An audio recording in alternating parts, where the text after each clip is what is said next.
Hi everyone, welcome back to Code Step by Step. My name is Anil. This is the part 6 for Vue.js project. In this video, we will make sign up API and integrate in our Vue.js project.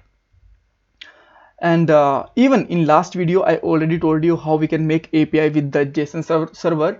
But again, for a practice purpose, we will create sign up API again. Then we will test it on the Postman and then we will integrate it in our project.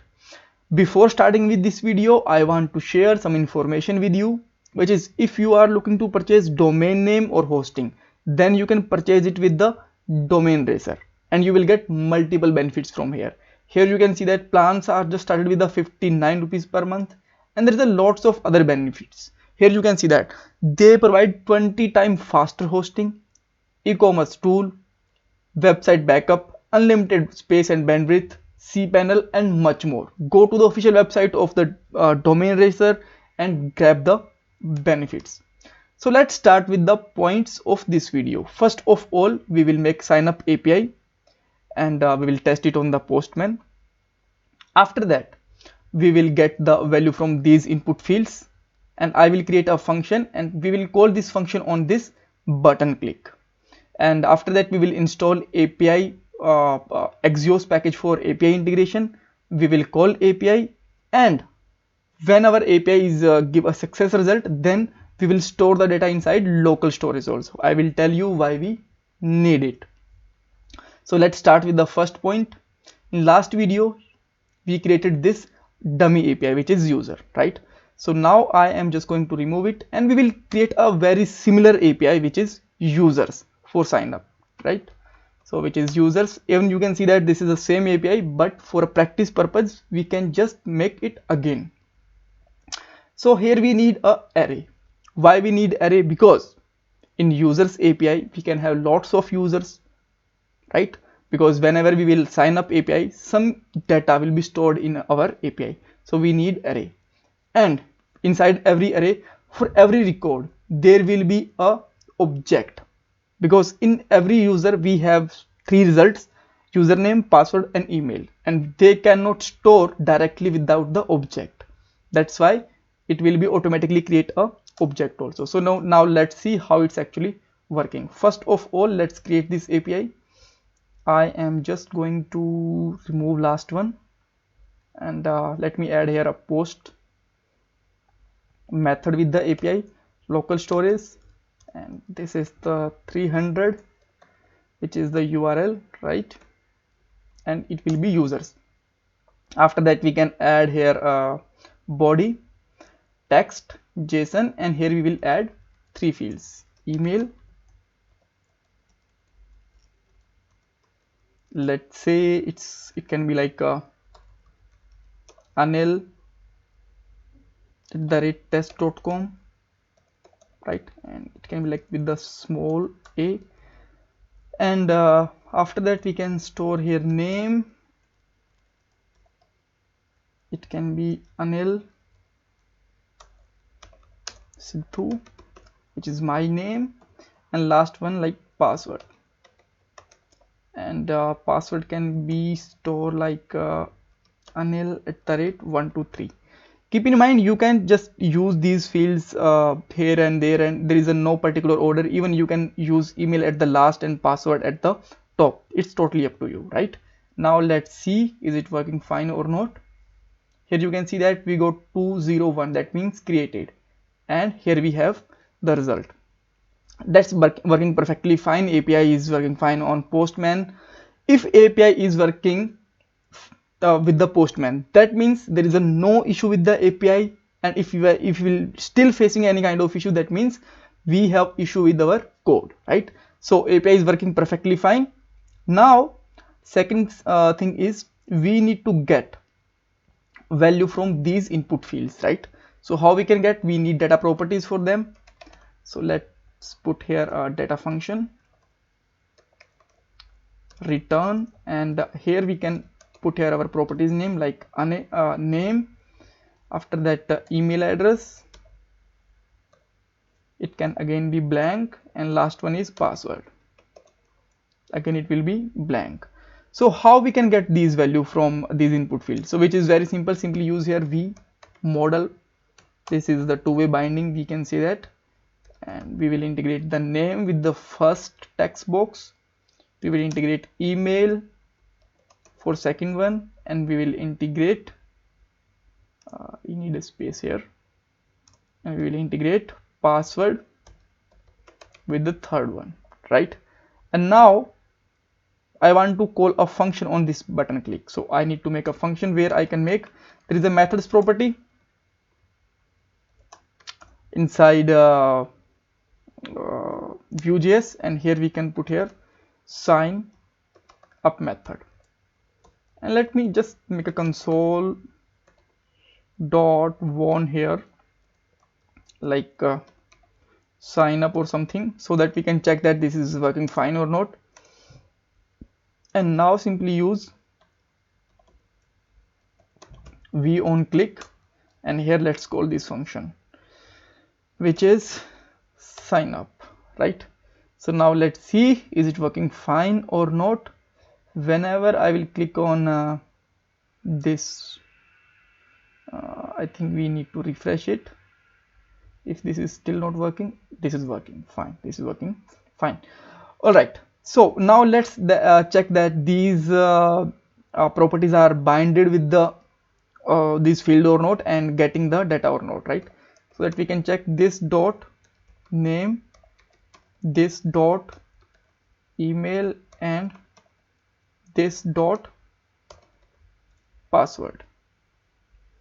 And now we can just enter some value like Anil, ABC. We can put any values for a moment, and here you can see that everything is working fine. We are getting these values with the help of these properties.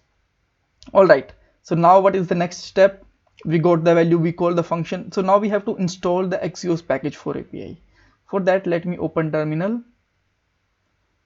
and simply put here npm install Axios, and it will just take a moment to install that package. And all right, here we go, our Axios package is also installed, and we can close this command line now. Sorry guys. So after installing it, here you can see that in a package.json, this package and with its version is just mentioned inside the dependencies, right? So keep in mind, whenever you will install any package, it will automatically register inside your dependencies or inside your dev dependencies. Great. So now how we can call APIs? So first of all, we have to import Axios from Axios. This is our package name, and now we don't need this console. Now just simply put here let result equal to Axios dot post. Why we are using post? Because we have to use post method of API for storing the result, right? And we need this path. There is a two parameter with the Axios API, which first one is path. So let me add here path as a string, and in the second parameter, which will be like object, we have to just send these three values that we want to send, like email, name, and password. So simply send here email, like this dot email, password this dot password, and last one is name. So there is a no particular order. You can use name first and then email and password, or how, and any user any order you can use that, right? There is a no particular order. So let's put here this dot name.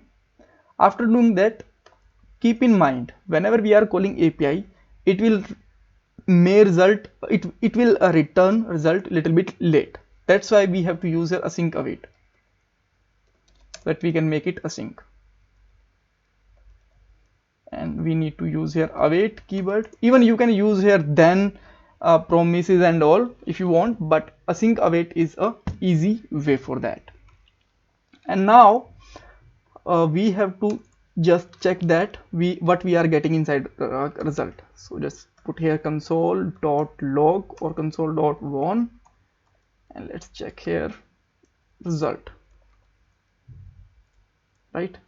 And as I already told you, in this video we are not going to make any routing and all. We will just call API and store data in local storage. So how would you know that our user is logged in or not? For a moment in this video we will make a alert here, and in the next video we will make a route for it here, and we will redirect to the next route. So we will check here if result dot status equal to 201. Here you can see that whenever we will call any API, our status will be 201. That means something is created. So if result is that, then we can make an alert here like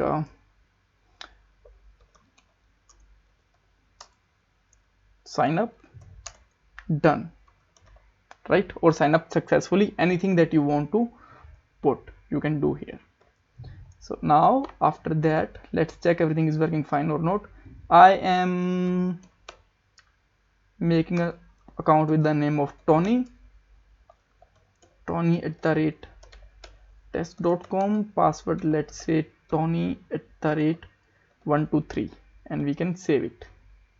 And here you can see that sign up is done, and we got here status 201. And here you can also see that we got the data back also, so that we can check that what data is stored for that specifically user, right? So I am going to store this data in a local storage, so that after just going on another page we can check that user is logged in or not, sign in or not, right? Because after creating it, this is not only sign up, we have to stop it to come back on a sign up page after a user is logged in or sign up, right? We have to hide these pages, and we have to just redirect to the user to the specific pages and all. So we have to put this data inside our local storage. So for that, what we need to do, simply we have to just use here local storage, and you can check that local storage dot set item, and here we can put here any object name which is like a user -info, and in a second parameter we can put the data that we want to store. But we cannot store directly data like this, because this is the object, right? Even result.data is also object. We have to convert it in the string first of all, right? So just simply use here JSON dot stringify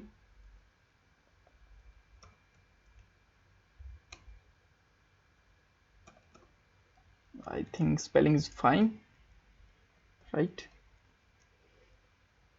Great. So now what we can do here, we can just make it refresh for a moment, and here I just want to show you, once you just registered the Tony, that this data is registered here also. That means API is working fine, right? And again, let me call here a Bruce @test.com, and Bruce @123. And here one more thing, our local storage data will be stored here, right? So once I just save it, you can see that we got the local storage data here, and it will be still remains here after refreshing. Even if I just open another page, you will find that this data is still here, right?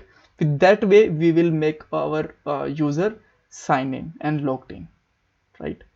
Where is application? Here you can see that same data is here and here, right?